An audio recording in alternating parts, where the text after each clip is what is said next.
गला देता है वैसे। और जैसे यहाँ पे उदाहरण के तौर पे कहा है, रोशनी आने से अंधेरा गायब होता ही होता है। जब पहली सूरज की किरण आती है तो हो ही नहीं सकता है कि अंधकार कायम रहे, ऐसा हो ही नहीं सकता है। सूर्य की पहली किरण से ही अंधकार मिट जाता है।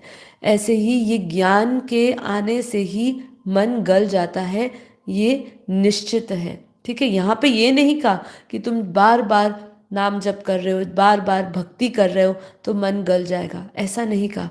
यहाँ पे विवेक चूड़ामणि में यही कहा है कि ज्ञान आने पर ही मन गल जाता है।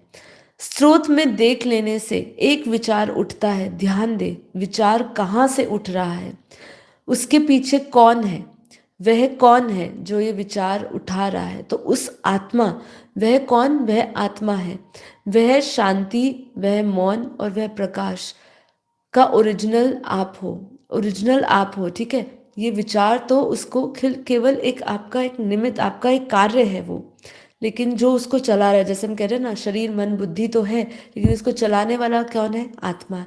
इसीलिए कहा शरीर से श्रेष्ठ मन, मन से श्रेष्ठ बुद्धि और बुद्धि से श्रेष्ठ है आत्मा। तो इसीलिए आपको जब ये आए तो स्रोत को देखना शुरू करो, ये कहाँ से है, इस क्या जो आ रहा है वो मैं कौन है, वो मैं कहने वाला कौन है। जब आप स्रोत में देखते हैं तो विचारों की धारा ऑटोमेटिकली डिसॉल्व हो जाती है। ठीक है, ऐसा ही हम योग में भी करते हैं। जब हम योग में बैठते हैं क्या करते हैं, आंखें बंद करके जब हम अपने आप के अंदर संकल्प भरते हैं, ज्ञानवर्धक संकल्प जो हमें चैनल करता है डीप अपने मेडिटेशन या योग में उतरने के लिए, तो उससे पहले हम संकल्प क्या लेते हैं, ना मैं शरीर हूँ, ना मैं मन हूँ, ना बुद्धि हूँ। ये विचार सारे जो भी व्यर्थ के विचार है, ये विचार जो है इनकी कोई स्थायी रूप नहीं है, ये बदलते रहते हैं। तो हम इन सभी विचारों से अटैच नहीं होते। जब हम ये विचारों को धीरे धीरे छोड़ के और फिर परम शांत अवस्था में उतर के हम अपने ओरिजिनल आप को याद करते हैं, वो है आत्मा।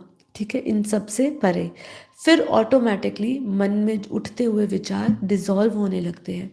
आप अपने आप को इस परम प्रकाश में स्थित कर लेते हैं। मन को देखने वाला कौन है, ये खोज मन को पिघला देता है।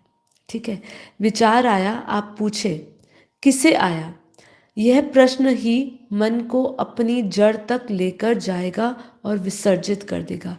कितनी इंपॉर्टेंट लाइन है, मन को देखने वाला कौन, यह खोज मन को पिघला देगा। मन को पिघलाना है हमें, मन को इसलिए पिघलाना है क्योंकि उस आत्मा को जान